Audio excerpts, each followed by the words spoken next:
Pemilik rumah kontrakan, Lili Suryani menyebut dua pasutri akhiri hidup dalam rumah baru tinggal 22 hari.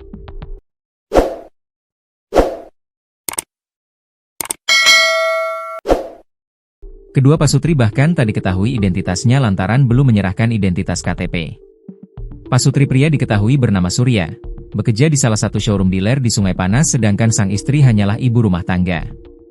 Pasutri ini perantau dari Jawa. Mereka baru ngontrak 22 hari, belum sempat kasih identitas. Yang laki taunya namanya Surya, kerja dealer. Kalau istrinya cuma di rumah, ungkap Lilis di lokasi. Liling mengaku belum menahu secara detail kedua pasutri itu. Yang ia tahu, keduanya mengontrak dan membayar uang kontrak. Asal diminta identitas, bilang belum fotokopi. Tahu-tahu udah kejadian macam gini, katanya. Lilis menjadi orang pertama menemukan kedua pasutri tewas dalam rumah kontrakan miliknya. Hal itu bermula dari informasi tetangga kamar. Tadi tetangga kamar panggil, sore tadi. Bilang tak ada aktivitas, suara. Kami ke rumah lah. Buka pintu kamarnya sudah meninggal. Suaminya dalam kamar mandi tergantung, ungkapnya. Sebelum ditemukan meninggal, menurut Lilis tidak ada tanda mencurigakan dari kedua pasutri. Selasa malam mereka masih karaokean dalam rumah.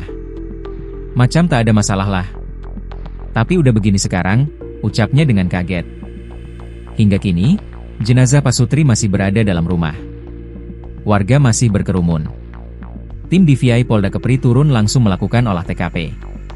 Dua jenazah di korban diduga pasangan suami istri di permukiman Kafling Sei Terimal Cembatu Ampar, RT 5 RW 13, diketahui baru kurang lebih tinggal minggu di lokasi. Korban baru tinggal di lokasi, jadi kita tidak tahu siapa namanya. Warga sekitar juga belum banyak yang kenal. Mereka baru ngontrak di lokasi, kata Ketua RW 13 Warjin kepada Tribun Batam, Kamis, 28 Agustus 2025. Warjin mengatakan dari keterangan pemilik kos kedua korban baru masuk ke kamar kos pada 6 Agustus 2025. Jadi belum genap 1 bulan korban tinggal di lokasi, kata Warjin. Dia juga mengatakan pemilik kos tidak tahu siapa nama korban. Kalau dari keterangan pemilik kos, kedua korban suami istri dan baru datang dari kampung, pemilik kos juga tidak tahu kampung korban di mana, kata Warjin. Sekarang polisi masih melakukan evakuasi untuk lebih jelasnya. Polisi yang tahu, kata Warjin. Seperti diberitakan sebelumnya diduga pasangan suami istri di permukiman Kafling Sei Terimal Cembatu Ampar, RT 5 RW 13, ditemukan meninggal di dalam kamar kos, Kamis, 28 Agustus 2025. Hingga kini rumah yang berada di Blok B1 nomor 18 warna hijau coklat itu mendadak dikerumuni warga sekitar. Ada ratusan warga.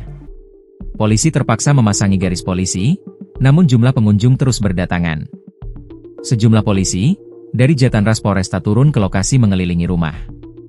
Rumah kontrakan yang dihuni 3 kepala keluarga itu kini dalam pemeriksaan tim Inafis Polresta Barelang. Pemeriksaan telah berlangsung sekitar 2 jam.